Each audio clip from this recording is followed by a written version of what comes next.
like you saw up here, most days when you come in, you can go ahead and get yourself started with whatever it is that we've been working on before, if it's an ongoing project, or there'll be some sort of instruction here for you so that you spend the first couple minutes of class kind of getting yourself prepared.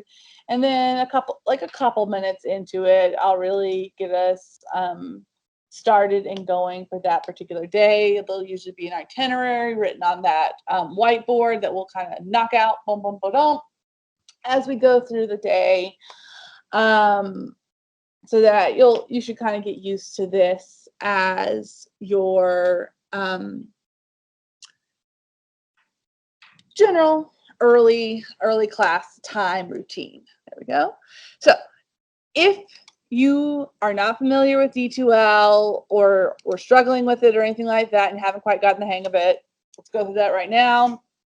I am faculty, so I may have slightly different views than you do, but for the most part, you should be able to access your course underneath some announcements. We are section 9. And in here, there's 2 major things that you should use to keep track of. For the most part, most of your interactions with D2L are going to revolve around announcements, which you'll be getting several every week from me, and then under content. So if you have not already done so and read your announcements, it lets you know pertinent information, but it also gives you a recap of every day and what you should expect for next week. I personally like it when someone gives me a lot of information and communicates with me very clearly. So that's what I try and do for you guys as well.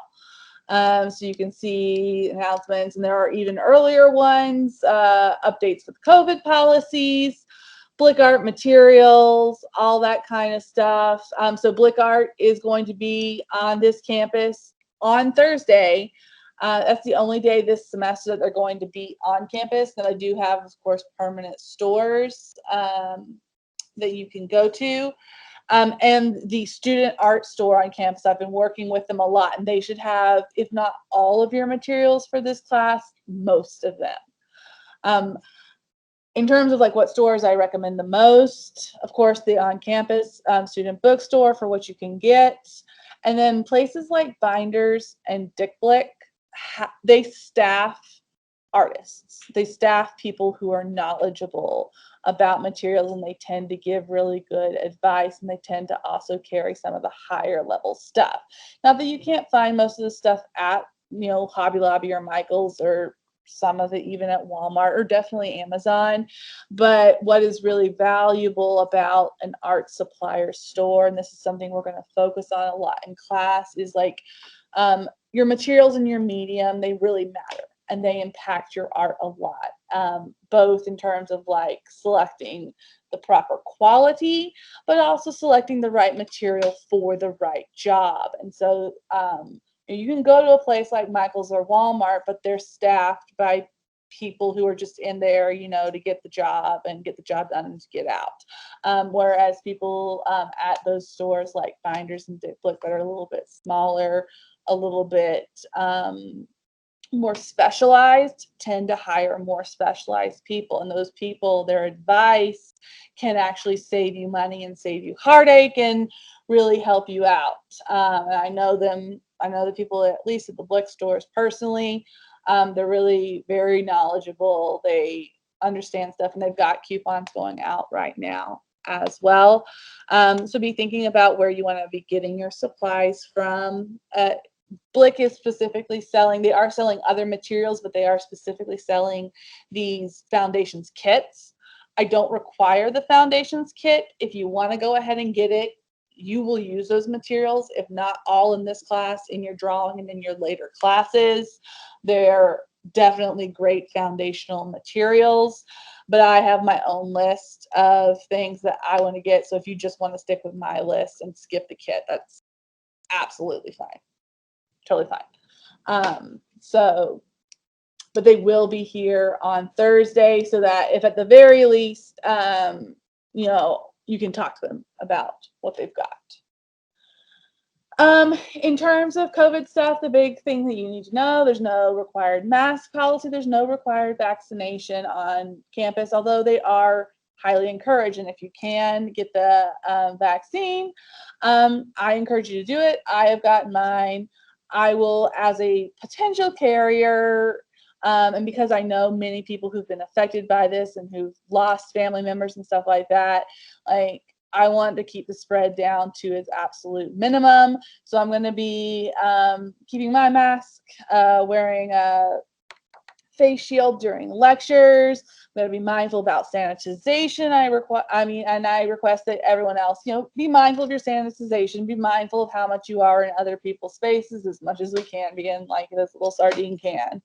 And mindful of like in the times in which we have to share materials or we need to get things like we need to be like moving around and sharing stuff, that we do so in a mindful manner with one another, because if we have to shut the whole class down, then that's just time that you lose.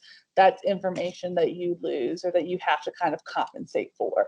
So it's not fun for any of us if we end up having to shut down. So we'll try and be mindful as we possibly can, be respectful as we possibly can of everybody. And we will be flexible and get through this together. Like I said, if you feel like you got symptoms of COVID, don't come.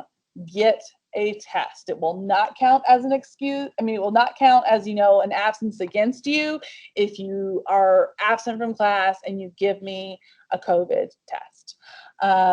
So at the very least, if you feel like you've got some symptoms of anything that seems contagious, stay home, email me. We'll find a way to be flexible and make things up. Okay? Building and room access is going to be 24/7 for you guys this semester. That's really great. So that means that you can come in and work as much as you want to. Remember, this is 6 hours in-person time every week. That means you need to be expecting to spend 6 hours outside of class devoted to this work every week. Some weeks it will be less. Some weeks you may really have to put it in the extra oil, especially if like your time management was a little bit loose in the beginning. So you're welcome to come into this building as often as you like. You'll have key card access starting in about 2 weeks. It may take up to 2 weeks to get that key card access reliable. If after 2 weeks it's still not working for you the way that it should be, then I will email somebody in the art department to make sure that that's working for you. The only thing is that this room has a pretty packed schedule. I sent it to you through this picture right here. It's also posted right outside our door. So while you can come in this building as often as you want, this room, especially like in that 9 to 5-ish Monday through Friday time period, is going to be pretty tight. You can't just waltz in whenever you feel like it into this space if somebody else is teaching. It's pretty full classes, as you can all tell, so they won't be able to accommodate you. So just be mindful of how you're gonna do that whole time management load stuff. And then of course your preparations. You'll see a lot of announcements like this that talk about like, hey, this is what we covered today. This is what we'll cover tomorrow. And then this announcement, I just posted it. Don't worry about it. We'll talk about it at the end of class. This is a little bit of information that'll be more helpful to you once we finish everything else. Questions about announcements, any of the announcements so far, or how to access announcements at all? Okay, feeling good? All right. So you got announcements right there. Then your other major thing is content right here. Of course, your calendar is important, but content is really where you're going to find most of your stuff. It's organized right here to your left. Of course, you can hit the overview and get your initial student communication, which is just sort of to prep you for this first week. And then your course introduction, which is what we'll be focusing a lot on this week. And then your individual projects as we go throughout the semester. So you'll see this line composition, your illuminated letters, color charts, textured memories, and then your research project are all going to happen, boom, one at a time in sequential order as we go throughout the semester. And then this last one, your materials and methods notebook, is a project that we'll be kind of working on in the background throughout the whole time. So we'll every week or so, we'll add a little bit to that notebook right there. So in that, as you are navigating through D2L, course induction is where we'll start. So of course you can see that this is onboarding us for the class, getting us used to things, getting us adjusted to the pace of the semester, and your big information right here. So your syllabus, your materials list, and then your first homework assignment. Let's start with the syllabus. I'm not going to read everything word for word, but I am going to hit some of the major points that I think definitely need to be covered, and the rest of it you are responsible for reading, and it is actually integrated into your first homework assignment. All right, so what are we taking? What are we doing? Why are we here? All that kind of stuff.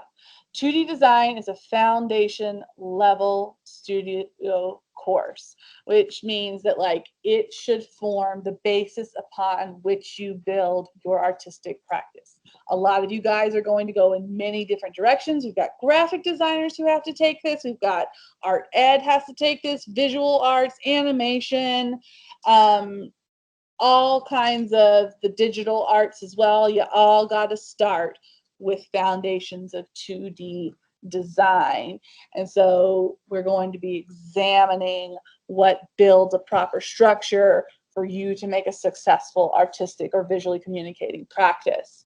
So focusing on visual communication of conceptual ideas. So conceptual ideas is just your messages, with particular attention paid to color theory. So we're actually going to do 2 projects that revolve around color. We're going to do something super basic, and then we're going to swing around on back at the end of the semester and re-hit color again.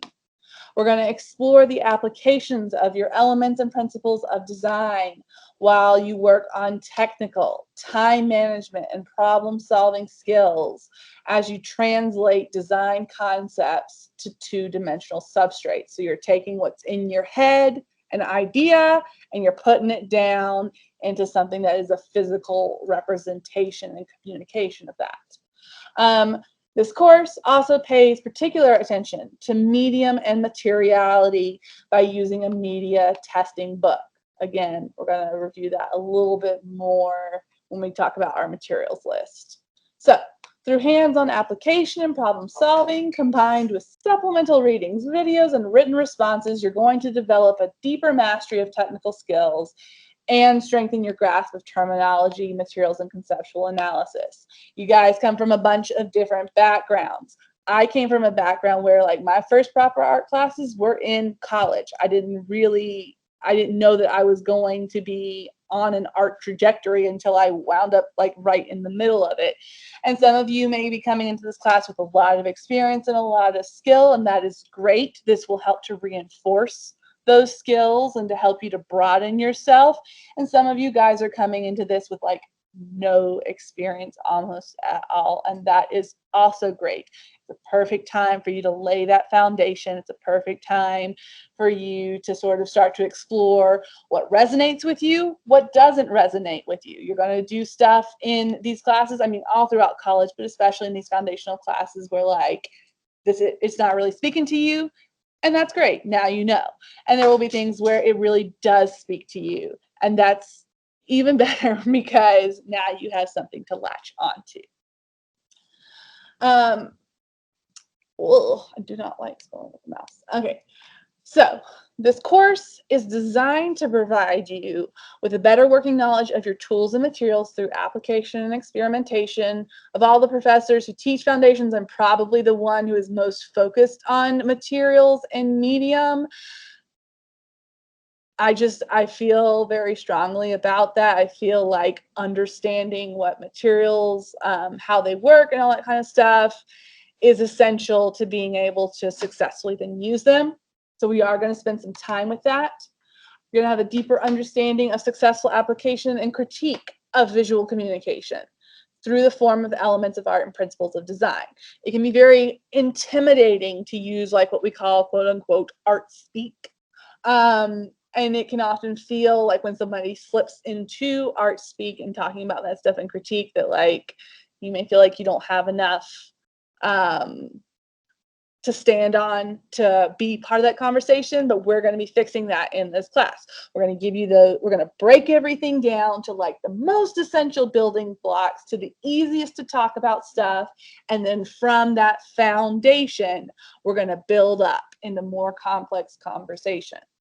You're going to have opportunities to problem solve and to develop clarity in translating your conceptual ideas or your messages from its planning stage all the way through the steps to fully realized composition. So we're going to start with proposals, with mind mapping and ideas.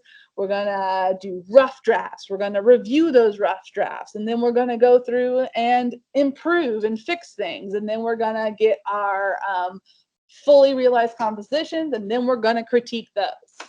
So your potential will also develop your potential to explore ideas in new and creative ways through two-dimensional composition. So we're working on honing that creative skill in you. And then you're going to see this about 20 times throughout the syllabus. And I'm going to talk to you about it till your ears fall off. Time management skills. This is essential for you as both a student and as a working artist. Time management skills honed through the navigation of our semester's projects. So once you have completed this class successfully, you should be able to demonstrate your competency and you should feel more confident in your application of principles and elements to 2D compositions, your ability to utilize terminology correctly and effectively while critiquing and describing your concepts. You will have much better competency in your time management and your problem solving. I don't expect everyone to get everything right the first crack out of the box. In fact, if you always stick with the first idea that you come to the table with, you're often limiting yourself. And so working through problems, revising ideas, coming to terms with mistakes, occasionally having to start over, all of those are great things for your growth as an artist. You'll have a better understanding of the impact of materials, tools, culture, and context on a work of art. So art is so much more than just the translation from mind to hand and what comes out of your hand. There's a lot that impacts the making of art besides just your physical actions. So we're going to explore all of that. Then we're going to work on, you should feel also more confident in converting drafts to intentional, precise, and accurate complex objects. Any questions about general objectives or expectations of the course? Mm-hmm. All right, attendance.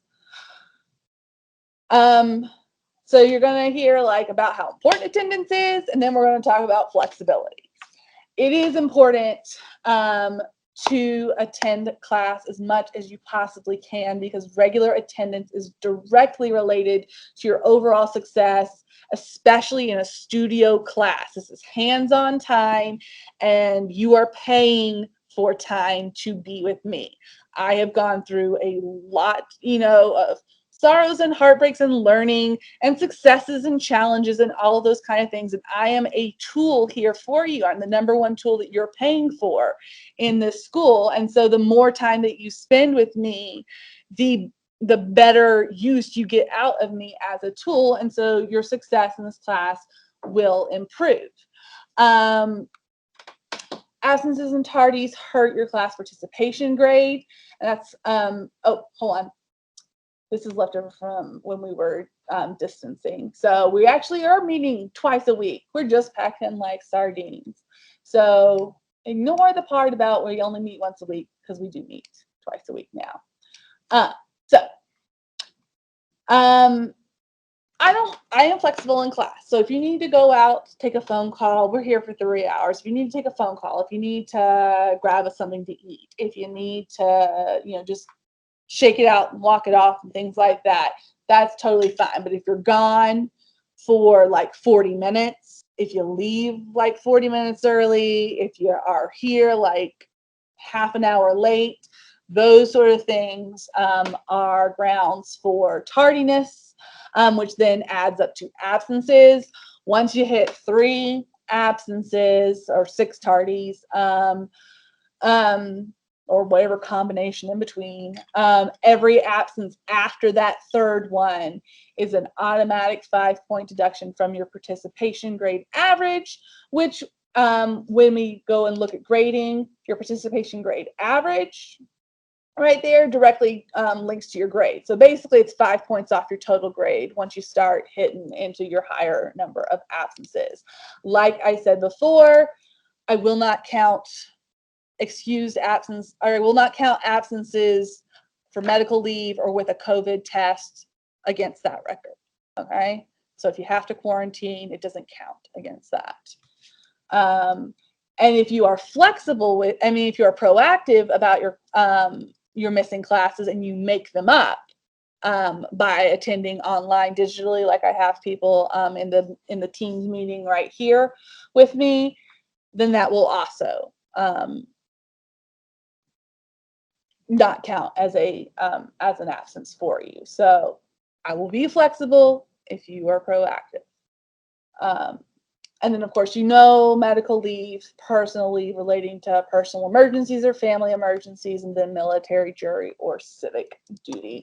So all of those 3 main excuses for absences do require some sort of documentation. So don't just wait until the end of the semester when you had 8 absences and be like, oh, 5 of those were because I was sick. Well, there's your medical documentation. So make sure that you are providing that for me. Okay, classroom etiquette. Again, I'm not going to read everything, but I will hit the major points. Main things being no food in class. You can drink as long as you've got a lid so we don't have any major spills. If you need to eat, if you're feeling like unwell, pop out the class, grab a bite. It's fine. Music, as long as you've got headphones and it's not during lecture, that's fine. You want to put in some earbuds while you're doing your thing, totally fine. And then cleanliness. So studio cleanliness is directly related to your class participation grade as well. So you will find your participation grade for every week being affected if you leave a bunch of paint on the table. If every time you walk away, there's all these like little scatterings of paper underneath your chair or something like that. So respect the studio, keep it clean.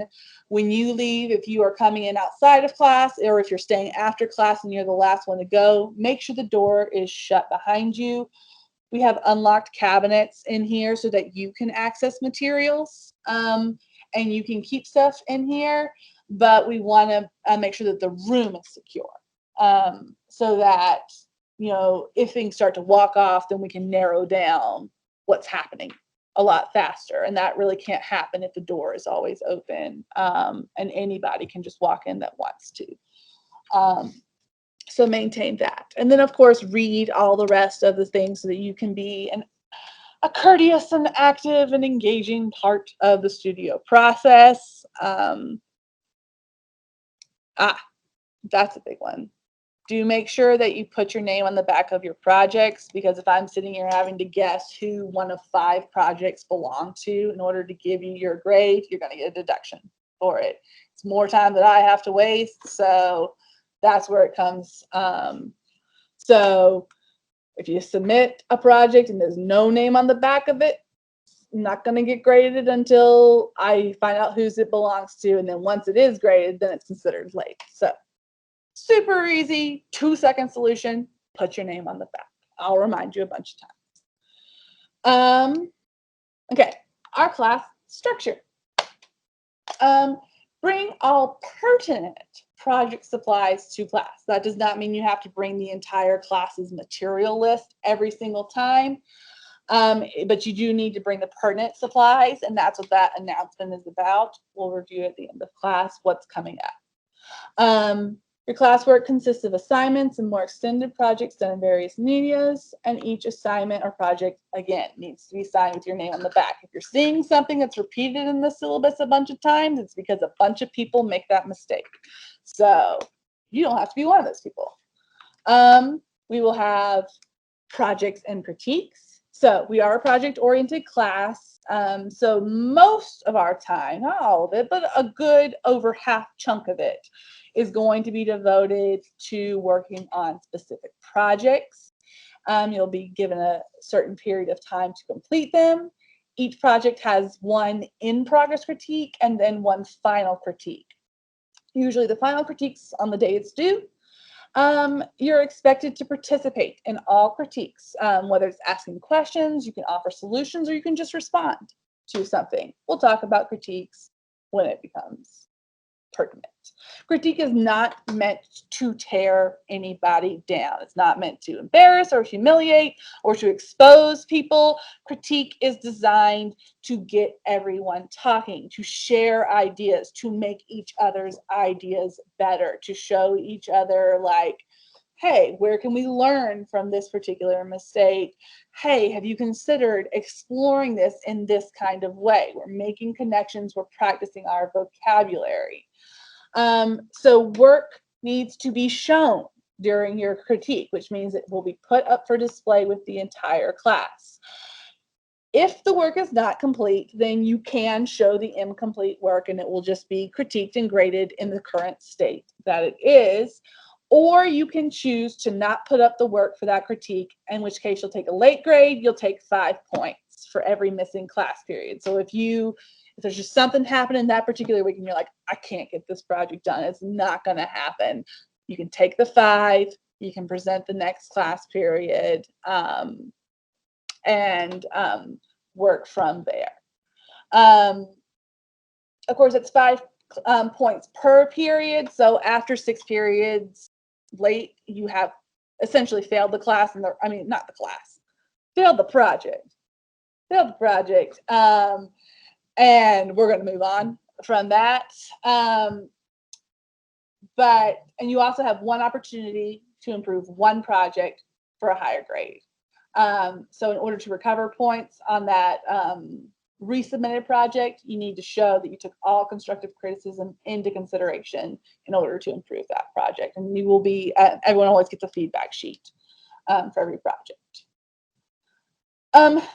Important thing to note, deadlines are not adjusted for your individual absences. So if you absolutely cannot make critique day, if you must miss it, your work still has to be here. So if it's something that you're pre-planning and you know you'll be out of town, then you need to drop it off. Like I have a shelf in that cabinet that you can drop it off into. If it's something where it's a little bit more last minute, then find someone who can drop it off into the classroom. I'll notify you with as much lead time as possible if our semester schedule does need to shift. We are in a bit of a fluid, time, so we will be flexible if we have to be. But if you have to miss critique day, you can avoid a deduction for lateness by at least dropping off the work, even if you don't present that day. Okay. And then we've got exams. So that's the other big chunk of our class is we will be doing exams. So we'll be testing on terms and concepts from our texts and from our lectures that are given. An exam cannot be made up if it is missed unless you have official documentation outlining an illness or an emergency. Your midterm consists on questions based on the worksheets and lectures that you will have taken that point, and then your final's cumulative.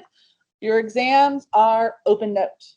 They are online. You have several days to complete them. They are timed to about 45 minutes, I believe, each one. They're not group exercises or partner exercises. They are meant to represent you individually. But for both your midterm and your final, you can use any notes you want to. I don't really like the whole idea of like you memorize, regurgitate, and forget stuff. I'd prefer people to actually know it and to have access to the information. So that's why, um, you know, as good as your notes are and as well as you understand the material is usually how well you do on that exam. Simple as that. If you write good notes and you have read the material or at least reviewed it recently, you won't have a problem with any of them. So that's exams. So grading breakdown. So your grades are determined by the total points earned from all projects, and your projects are evaluated by how successfully your pertinent objectives are met. Those objectives revolve around your craftsmanship, your problem resolution, or your knowledge of design principles, including the correct use of specific design vocabulary as related to each project and used in your labeling or in your writing. You're graded according to creativity and originality. You're graded according to your class participation, including time spent in class working on your assignment and your participation in critique. And then, of course, you have your exams, quizzes, research, and presentations. So let's look at what that looks like. I'm a very visual and kinesthetic learner, so some of you may appreciate more seeing how grading breaks out individually. Once we hit the drop add deadline, and I know for sure who is going to be remaining in this class the whole time, you're each going to get your own grade sheet. It's going to look exactly like this one right here, except it's going to have your name on it, and it's going to start getting filled in. So you can see how things break up. You've got all your worksheets. They average into a chunk of 15% of your grade. Your worksheets, just like your exams, they're open notes. You have one almost every week, not quite every week, but almost every week of class. You've got a worksheet. They're based on more of the terminology, the technical information of the particular class. And like I said, they are open note. They're not group assignments, but they're digital. And you have as much time as you want to work on them. And the worksheets feed directly to your exams, which are also 15% of your grade. Remember, again, they are open note, but they are timed and they are not group. You've got your participation every week. So your participation check is usually a very simple digital assignment that asks you to either upload an exercise that you did during class. So you take a picture of the page that you worked on, and then you upload that picture, or you might be reflecting generally on something or making a choice. Like if you have options for your first project's composition, your first check-in is going to revolve around choosing which options you want to use for your first composition. You'll have those. So your participation grade comes from those, but your participation grade can be affected by those other factors. It can be affected in terms of deductions by attendance. If you have too many absences or tardies, it can be affected by your cleanliness. So if you are constantly leaving your space in the classroom dirty, if every time I go back, I have to, like, if every time you walk out this door, I have to go back and sleep after you, you're going to start noticing deductions in that participation grade. I think that's all you can get dinked for in terms of participation. And then you have your projects right here. So your projects, again, make the big chunk of this class. 60% of your grade comes from projects. Half of that grade is determined by your materials notebook, which is in itself made up of a whole bunch of little different smaller exercises. And then half of that project grade comes from 5 individual projects themselves that we'll do one at a time throughout the course of the semester. And then there is an opportunity for extra credit in this class. So with my 3D design class, we are redoing the mural in the courtyard in front of the visual arts building. And the mural is going to be done utilizing bottle caps and jar lids, recycled. So it's going to be about recycled materials. So for your midterm and your final, so for every 5 caps you donate to me by midterm, you get a point added to your midterm. So up to 10 points. So 50 caps. Yes. Your midterm is going to be October. Quizzes. It will become available on the 11th and it will be due on the 16th. So you have several days to complete it. You don't have to do it in class. And it'll just be literally under quizzes under here. I'm sure it's on your calendar under home. So that's up to 100 lids. So 50 can go towards your midterm, 50 can go towards your final if you want to. So that just helps your fellow students, and it also helps you as well. So you can have extra credit. Any other questions about grades or stuff like that? Okay. And then there's also my policy on late work. I'm not going to go into it individually because everything is worth different weights. So there are different deductions to kind of give you equal understanding, but just make sure that you have reviewed that you do understand that there are going to be deductions for assignments for lateness. I'm gonna redo that. I'm gonna re-announce that one because I think I'm gonna 20 caps every week. That's a lot. That's a lot. So we're gonna do 5 caps per point, up to 50 caps, 400. And if you give me more, that's great. I'll take them. So you got that. And then an incomplete, we should never start the semester aiming for an incomplete. But if something does happen wherein you need that, whether it's severe illness, a family crisis, you get called into military duty or something like that, then know that that is an option available for you. It's not one you should be aiming for by any means, but if something severe does happen to you during the course of this semester, be proactive, come and talk to me. We can work something out.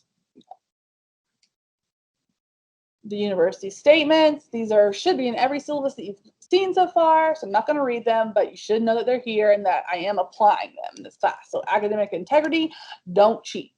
If you cheat, you're gonna get caught. And then it's going to be a whole rigmarole for me, a whole rigmarole for you, unhappy consequences, blah, blah, blah, blah, blah.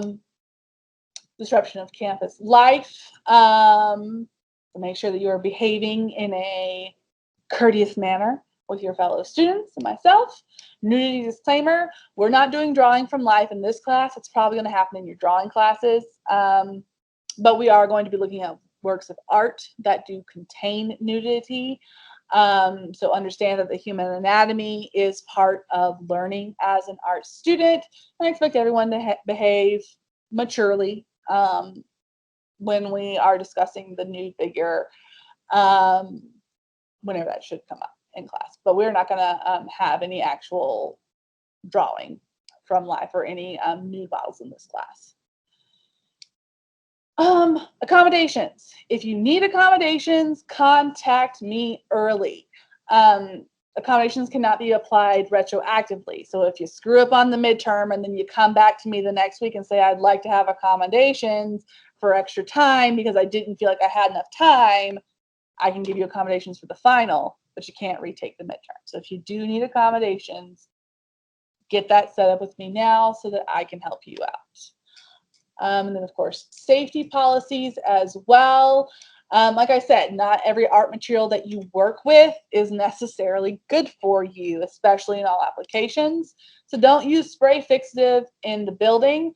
Don't eat in the classroom. That, opens, not only does it open up your work to being ruined, but it opens you up to absorbing contaminants, heavy metals, and things like that. You don't need to be absorbing those things. Make sure you wash your hands thoroughly before eating or drinking or after working. That's both for germs and again for contamination. Don't bring friends or relatives into the studio or classroom to just hang out unobserved. I mean, if you're coming in here at night to work on something and you want to have a friend with you, I don't care about that. But it's not party time, and you don't want to leave just anybody alone in the room, because then it just makes things bad if stuff goes missing. And don't give your the door code is your student ID. So don't be just like handing your student ID out willy-nilly to people to just come into the room because they feel like it. Photo release consent. So basically, by participating in this class and by being a student at Kennesaw, you may be photographed. Sometimes it's like by the school newspaper, by the art department wanting to put something up on the website, to say, hey, these are our students and they're happy and they're busy and doing all kinds of stuff. For the most part, it falls underneath that sort of thing. So know that you may be photographed in here. Your work is also going to be documented. I may decide, if I really like it, that I'm going to put it on like my personal website under my student portfolio. You may find it goes up on the Kennesaw website.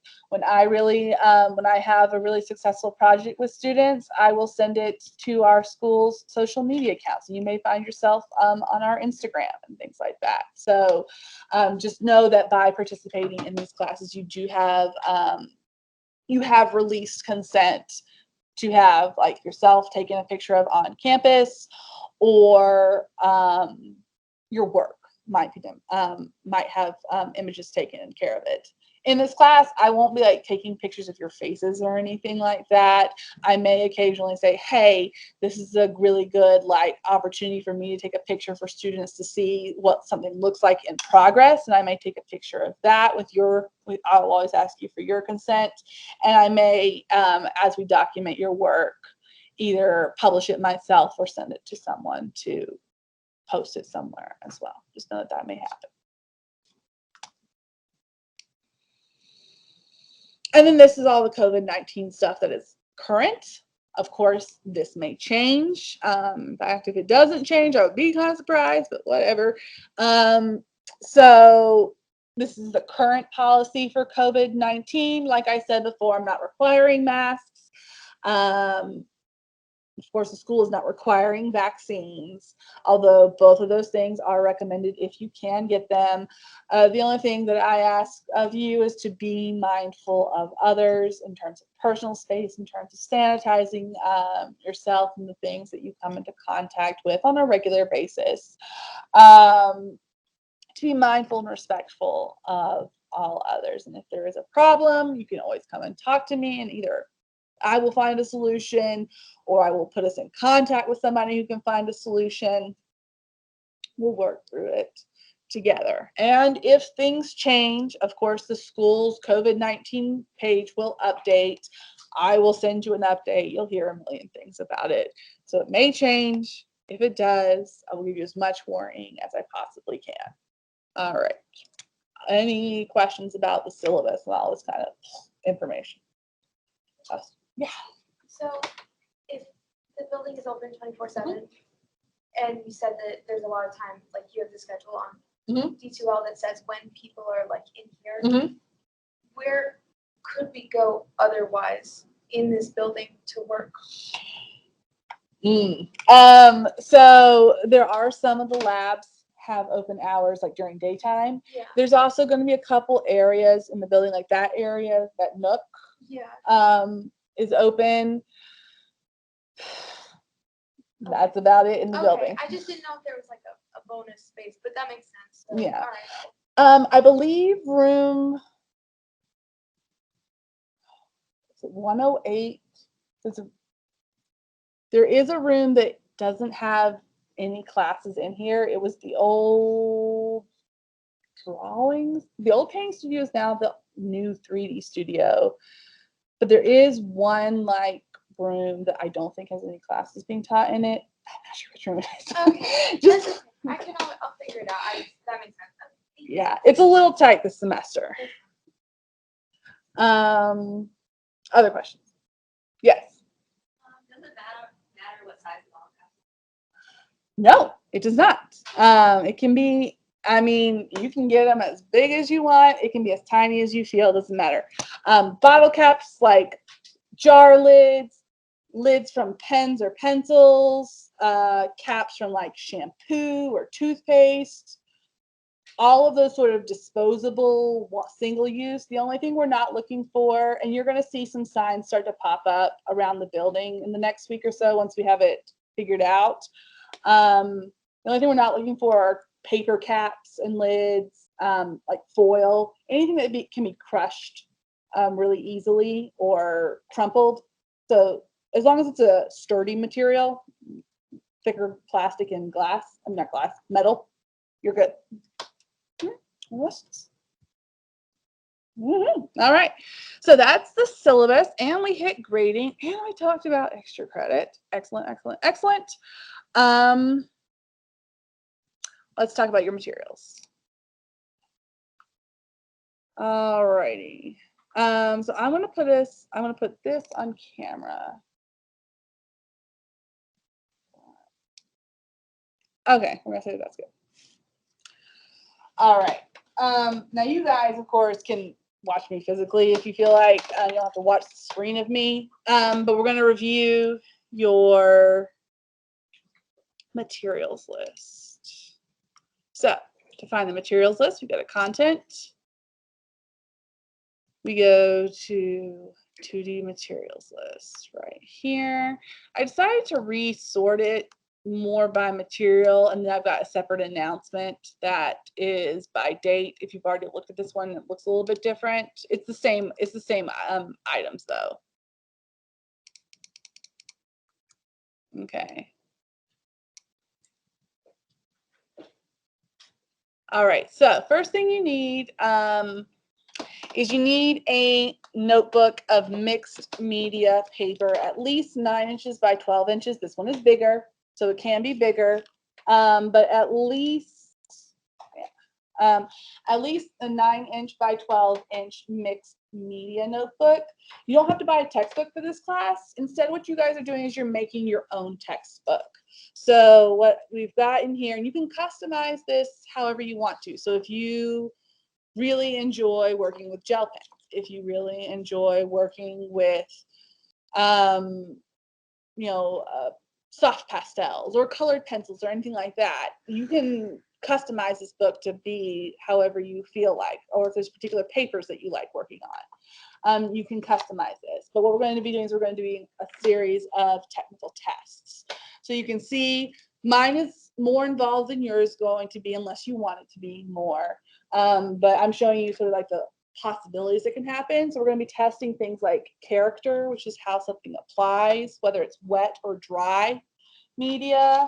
We're going to be testing substrates, because not every paper is made the same by any stretch of the imagination. I'm sure that a lot of frustrations I had when I was younger, when I was just grabbing any kind of paper off the shelf, and any kind of material, was because certain papers are made to work better with certain materials. And we're going to be doing those tests. We'll be doing tests in watercolors and in acrylics. Learning how to do additives, how to manipulate things. We'll be doing tests of light fastness. My light fastness tests are actually still taped into my window. So we're going to test things to see how well they fade.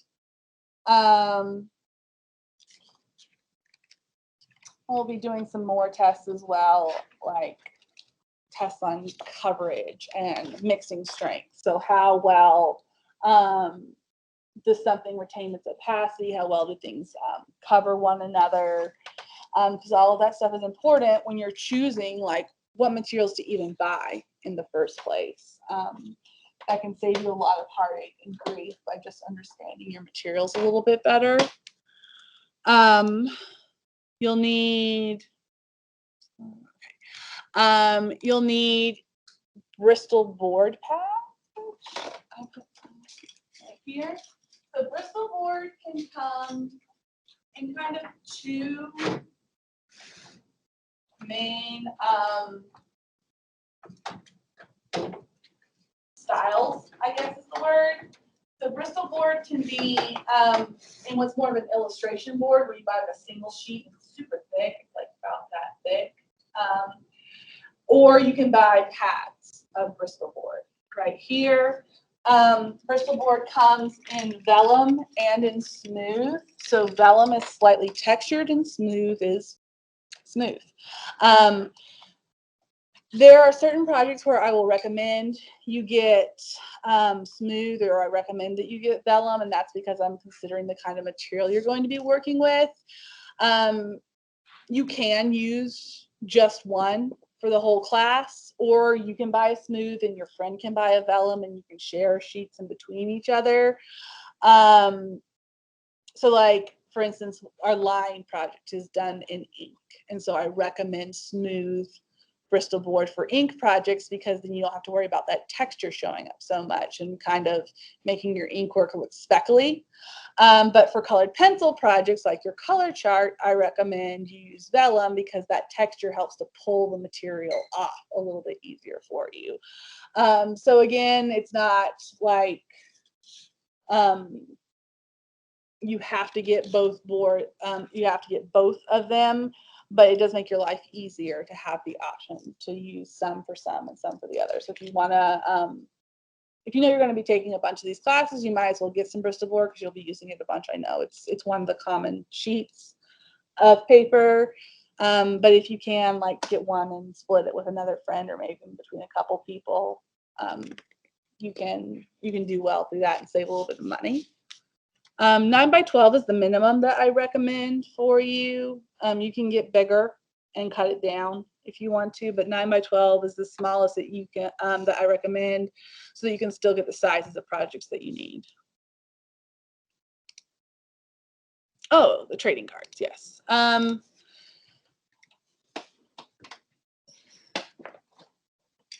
So here we are.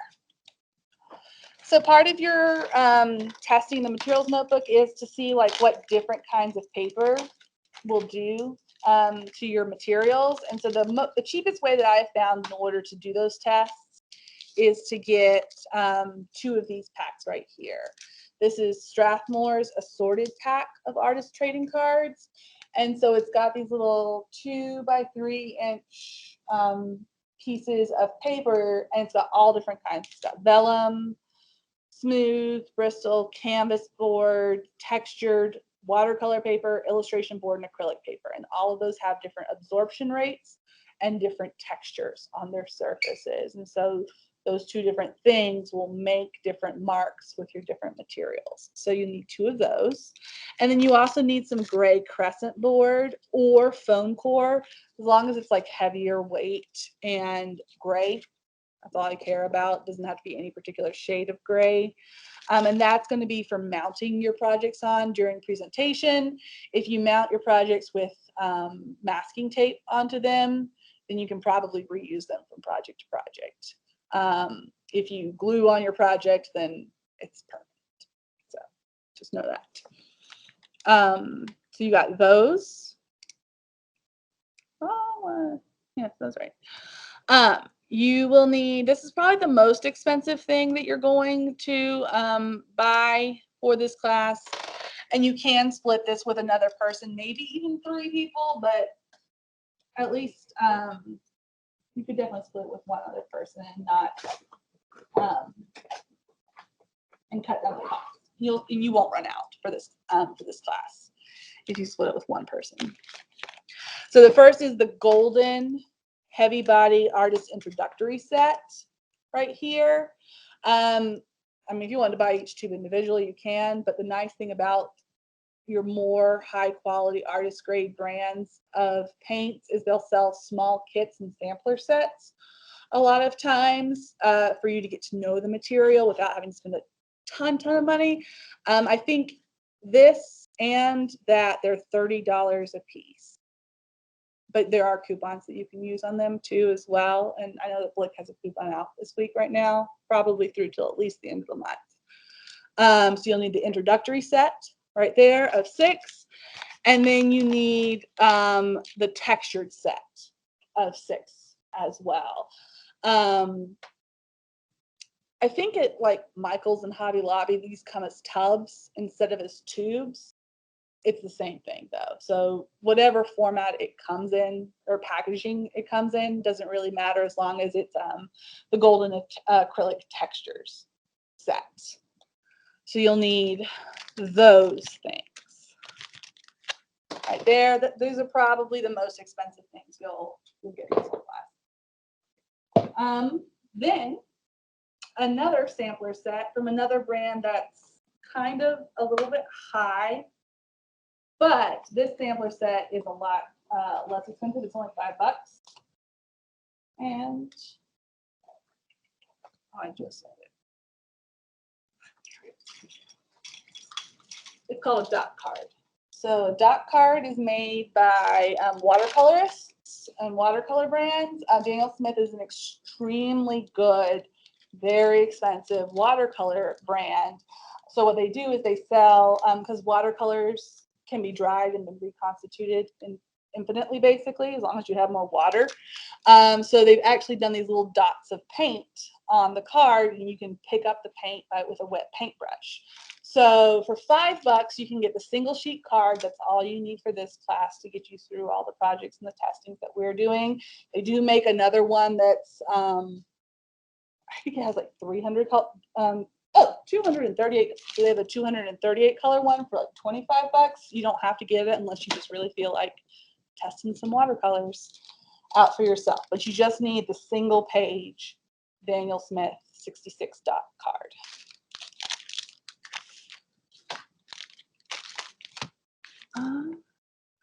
What's next?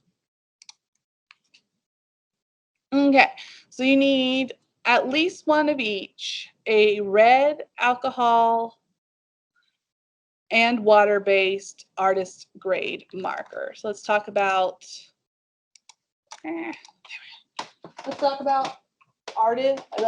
alcohol versus water-based markers, what that all means.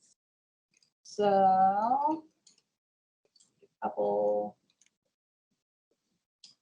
different options.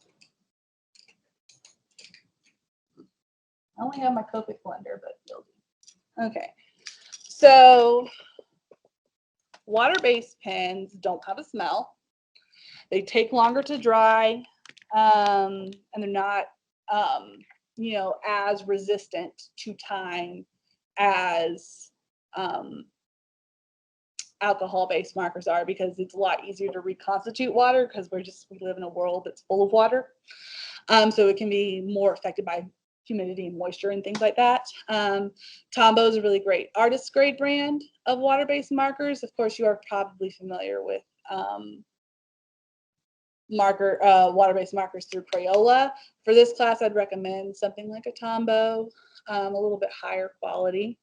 And the nice thing about Tombow is it gives you two ends. So you have both your thick and your thin in one pen, which I really appreciate having that option in there. So you need one red water-based marker and then one red alcohol-based marker. Some alcohol-based brands include Faber-Castell's Pitt line. Pitt's very archival. Micron, also very quick drying, also like the most archival of the major brands of alcohol-based pen. This is what government documents are written with, Microns. And then you have things like Sakura's Permopaque, a little bit of a stronger smell than the Microns and the Pitts, have a pretty low odor, don't stink a lot. These are a little bit stronger smelling. Sharpies are strong smelling. Copics to me don't smell that bad. Prismacolors, a little bit strong smelling. And if you ever are in design and you start, like architectural design, you start using chart packs, they are the smelliest marker. I can't stand them. They smell horrible. I can't work with them. So all kinds of stuff. Alcohol tends to be dry faster, so you have less smudging that happens with alcohol. And it's because it's not based off of water, it's a little bit less likely to get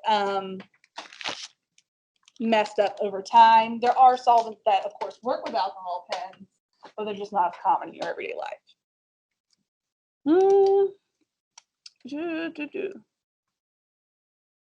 And then you will need an assortment of black versions of pens and markers. And I would say get a mix of alcohol and water-based ink. If you already have a bunch of pens, just bring in the ones that you have. If you don't have any kind of pens or markers, I recommend you get one fine tip and one thick tip at the minimum. For thick tips, I prefer brush tips, but if it's a chisel, you can work with it. It'll just give you different kinds of line. You're going to have to work within that. So some black pens and markers. And you will need colored pencils. While if you have like a bunch of colored pencils, just bring in from what you've got. If you are just buying a pack, then you need to select the closest thing within that pack to CMYK, which is cyan, magenta, yellow, and black, and then of course W, which is white. I'm going to use in this class Faber-Castell's Polychromos pencils, which are actually oil-based pencils instead of wax-based pencils. So they're a little bit different, but not that much different from like a Prismacolor, which is a wax-based pencil. Where's my magenta? There you go. So if you're wanting to use exactly what I use, and I've talked to the school art store about supplying individual pencils. I'm not sure 100% if they're going to have that in time for us. They do have packs. But in terms of individual pencils, I know that a place like Blick and Binders definitely sells individuals, and I'm pretty sure Michael's or Hobby Lobby does too as well. So if you are just wanting to buy the 5 that we're going to use in this class for our color charts, those ones are Faber-Castell Polychromos 154, 123, 106, 101, and I think 99, 199. And they're all listed right there. Masking tape. So masking tape, I recommend you get artist tape. Artist tape is acid free. So in terms of the longevity and the life of your art, artist tape and masking tape and the glue that you use and the kind of paper that you work on, those start to have an impact, because that can be the difference between your work starting to fall apart and browning or yellowing or cracking or things like that in the next 10 to 30 years, and work that can be passed on for generations. If this, especially if your notebook or any of your projects are an investment that you care about, that you want to hold on to or to represent you or to go back to for a long amount of time, then you need to start thinking about selecting the materials that work best for it to last. And so that includes things like acid-free tape. It's like $1 more, depending on the thickness, than the regular masking tape, but it's not going to detrimentally affect your artwork over a longer course of time. Like, for you and me, like 30 years seems like a forever, but in reality, 30 years for an artwork is not that long. So it's how long you want your work to last. So, and along with the masking tape, you do need also glue in this class. And yes, you could get Elmer's glue or even just regular old tacky glue. And they will do the job, tacky glue, better than Elmer's glue, because Elmer's glue dries and it becomes a little bit more rigid, so it doesn't have as much flexibility and will give you cracking over time. You'll start to notice pages falling or pieces falling out of your pages with Elmer's glue after, not even a year.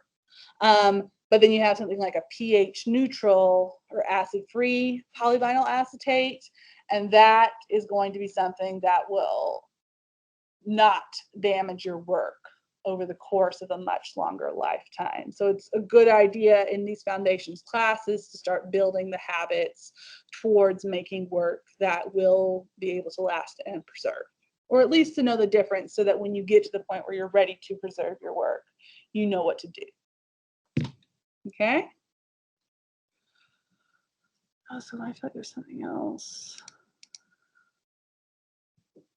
Oh, brushes. So as far as brushes go, if you already paint, bring in the brushes that you already use. We do have a couple brushes, I think, in this classroom, but they're pretty crappy. So like they are only if it's like the last resort kind of a thing.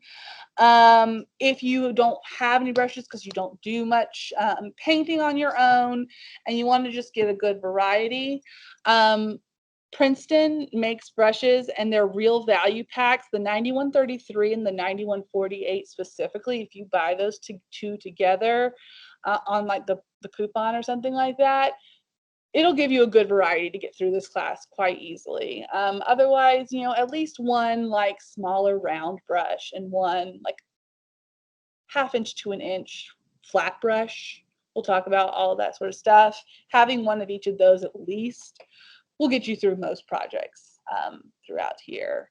But I do recommend, you know, if you don't already kind of have your own set that you want to work from, and we're working only in acrylic and watercolor in here. So if you work mostly in oil, don't bring your oil brushes because we'll ruin them. So acrylics and watercolors in here. The 9130 and the 9148 are good sets. Not expensive. Ooh. I recommend you get at least a trial size of brush cleaner.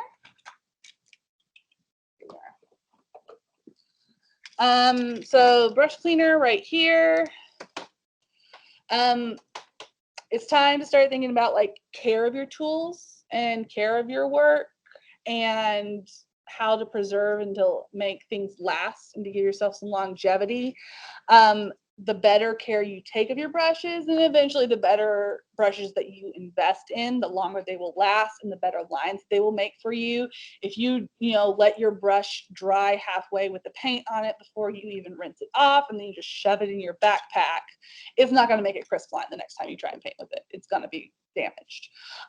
So the better condition you put your brushes through, if you start having that habit of conditioning and cleaning the bristles, just like you condition and clean your hair every once in a while for it to look right, then the same thing applies to brushes. If you just let it go and be its own natural self on its own without ever straightening it, without ever conditioning it, it's not going to last as long and give you predictable results. So I recommend getting at least a trial size. If you paint often and you're already in the habit, then bring a bigger size.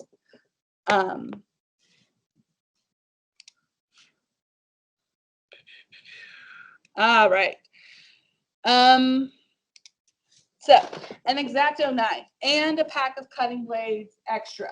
I recommend not even getting that little teeny tiny 5-pack. I recommend getting that little pack that comes in the black box where you can shove the extra blades into there. Here we are. X-Acto knives tend to be where people kind of cheat and get the cheapest, crappiest, like one that comes in a 99-cent pack, and that's always the tool that breaks first or hurts. Like the calluses and dents that you will get in your hands from using an X-Acto knife, because we have a very X-Acto heavy project in this class, and then we have other projects that do use the X-Acto. They are serious. Like it hurts, and it can make you have to like take breaks more often just because your finger is killing you. So I recommend you get one with some padding. Splurge. It's like it is the best $3 extra that you will spend on something, is getting a better quality X-Acto. I like this one because it has a retractable blade to it, and so I don't have to worry about keeping track of a cap. But this one is, this one's also very nice. It's got a good plush cap. It's solid construction, so it's not going to fall apart on me. Every year somebody's like, I'll just get the 99-cent one, and it doesn't even make it through 10 cuts. It hardly lasts half the project. So get yourself a good X-Acto knife and a ruler. Like I'm not saying you can't make it on a plastic 6-inch ruler throughout this class, but you will work harder with it, and it will take you longer to get through your projects if you have a bad ruler.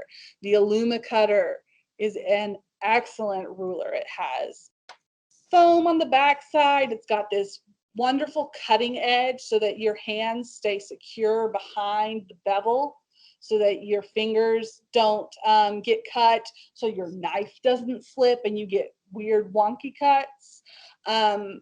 18 inches at least is what I recommend for this class. When you get into my 3D design, if you do take 3D with me later on, I recommend a 36-inch for that one. So if you kind of are feeling like you might double up, you may as well buy the 36 and save yourself from buying two.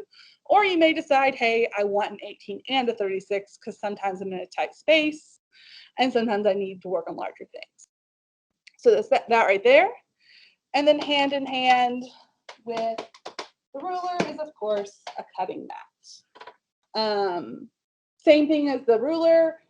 18 inches is what I recommend for this class, but if you take me for 3D design, I'm going to be recommending a 36-inch one. So it's up to you how big you want to do. The bigger it is, the less maneuvering you've got to do around it.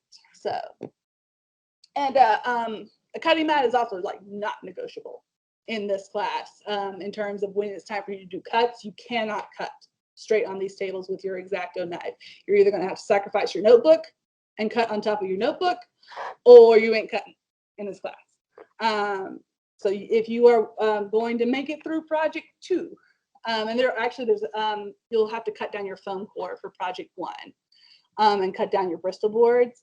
So if you want to make it through projects 1 and beyond, you do need a cutting mat because you cannot cut in here on just the plain old table. The surfaces actually look really nice and they've been here for a while, so we're going to keep them going.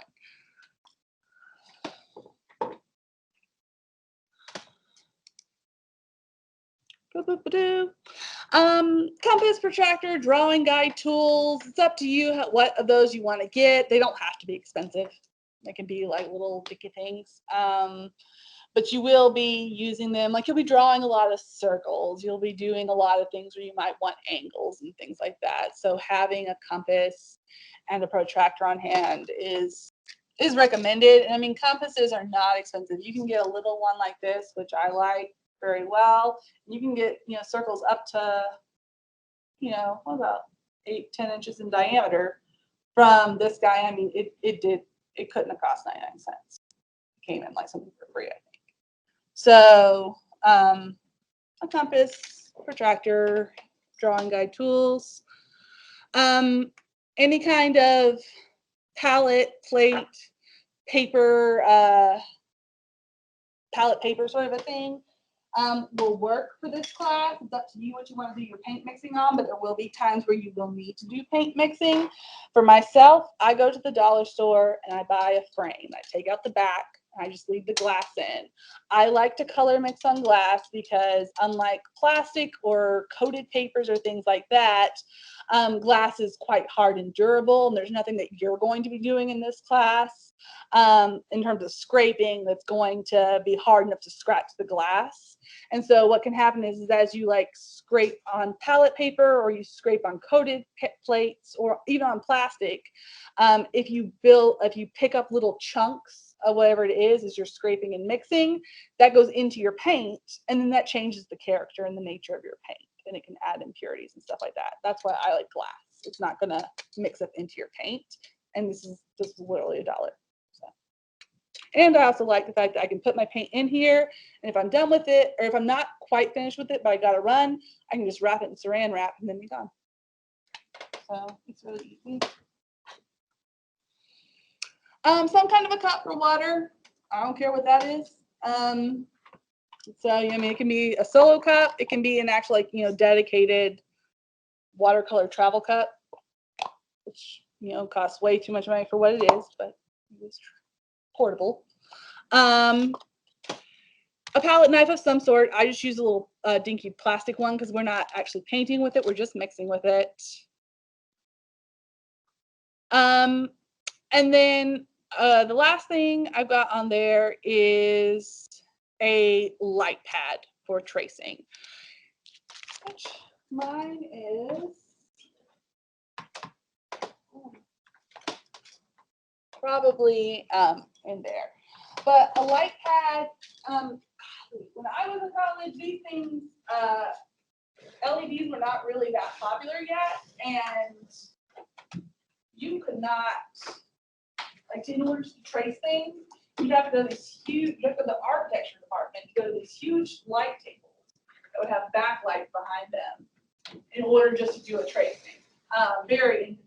And now we've got LEDs and USB cords. This thing was like $15 on Amazon.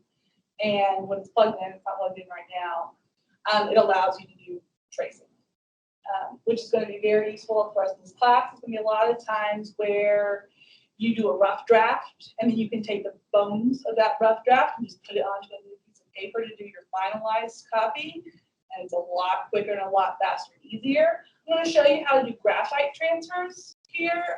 That's sort of like the old school manual way of doing the tracing. You can still do it even today. So if you are, feeling the budget and things like that, this is not required. It's not 100% necessary. It just saves you time, saves you the effort as you go along, makes your work a little bit easier for yourself. We'll talk about light pad. And whenever we do have a light pad, we'll give you an opportunity to do graphite transfers if you'd rather do that instead of light pad. Other things that may come into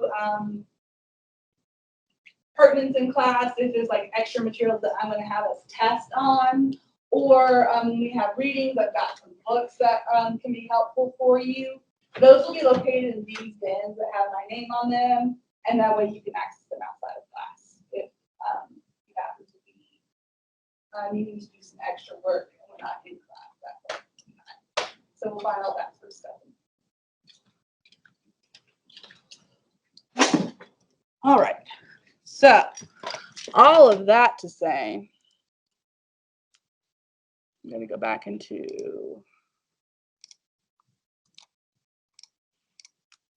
so all of that to say,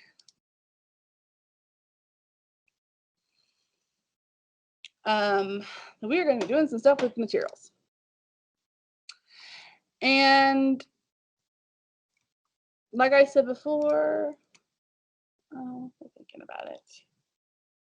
You don't have to have all of these materials every single day. So right here, I've already gone ahead and divided it up for you. The materials that you're going to need by project. So our line project starts next Tuesday, officially like work. We're going to introduce it on Thursday, but you don't need to have those materials just yet.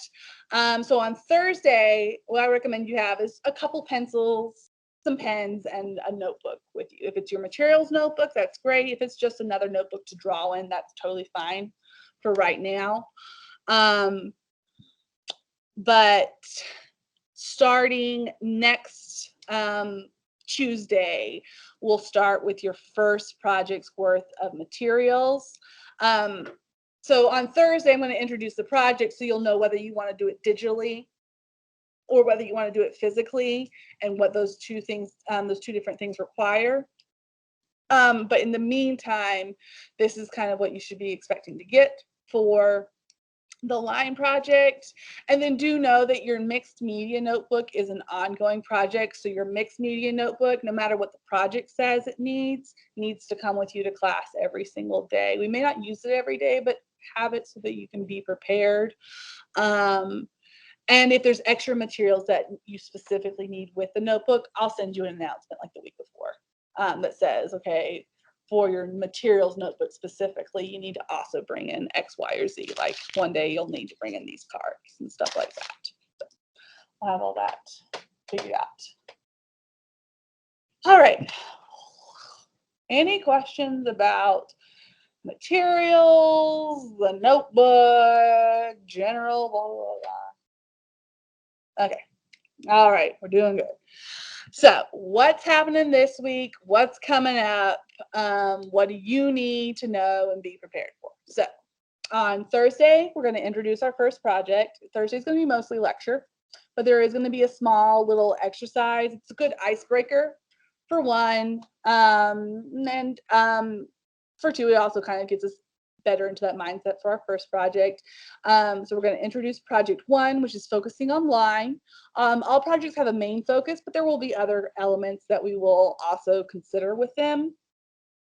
And then we are also going to introduce the materials and methods notebook in depth. We're going to talk about why material matters, what you can learn from material and medium, and also just sort of get ourselves in that mindset to be looking at that notebook. So on Thursday, if you have that mixed media book notebook, by then go ahead and bring it to class. Otherwise, at least bring something to draw on that has blank sheets of paper in it, some pencils, some pens, and be prepared for a little bit of that, a little introductory exercise.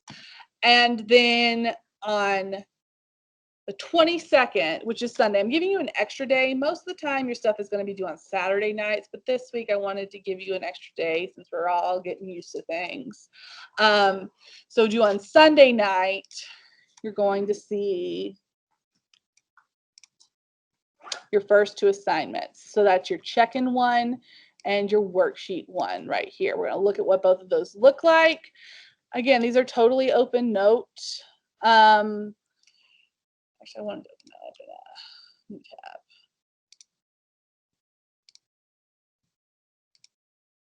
And I'm going to show you like kind of how to approach them so that you feel confident and it doesn't feel too intimidating. So your check-in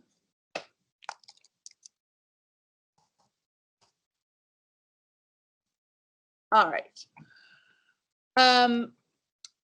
is kind of getting to know you, this particular one. So it's like, what is your interest in art? What is the strength of yours? What are things that you want to work on? Things like that.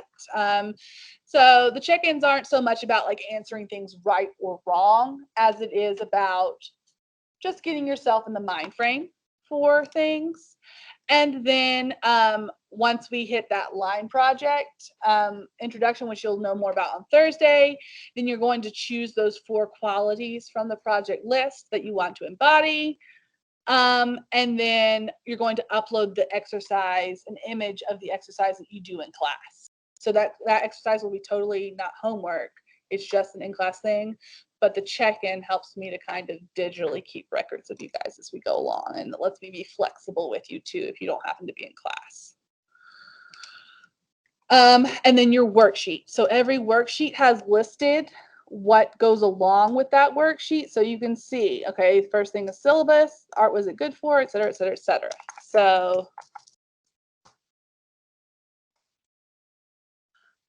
first thing is your syllabus review. So I can just go from my worksheet, I can go into a new tab, and go into D2L, find the content, the course intro, and the syllabus. And I can literally go through the syllabus. Okay, yeah, we've already seen that one. I can go through the syllabus while I answer the questions. Boom, boom. Then I can go to my next one. Art, what is it good for? So I go course introduction. I find my readings and lectures, and I find the art, what is it good for video. And so then I watch that video and I answer those questions right there. Then you can find your materials and cost handouts, readings and lectures, materials and cost right there. So these are things I'm going to review in class, but they're also here for you to read as well. So then you would review that, answer those questions.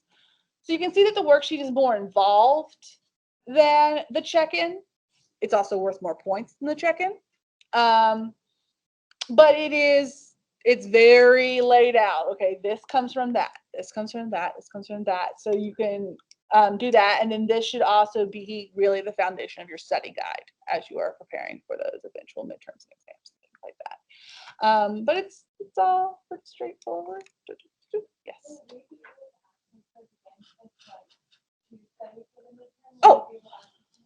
So you can have a copy of your answers sent to you. You can always access these again in terms of the questions, but if you want your answers, you just have to click at the end of the survey, send me my read receipts or whatever it is like that.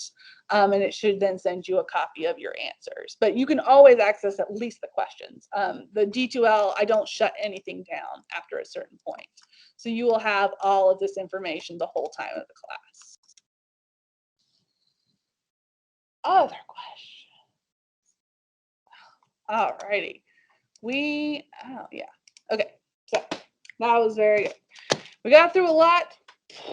It's a lot. This first week is mostly about like information, setting the pace, getting to know what's going to happen, and all that kind of stuff. You're going to have lots of questions. It's totally fine. You can email me as many times as you need to. You can ask me in class as many times as you need to. I am very used to repeating myself. It doesn't offend me to do all of that. But just come prepared. We'll be doing some line contour line breakers and some introductory simplified sketches. Like I said before, I know that everyone is coming into this class from all kinds of different backgrounds. When I came into college and took drawing, it was literally the first time I ever drew from life, was in a college class.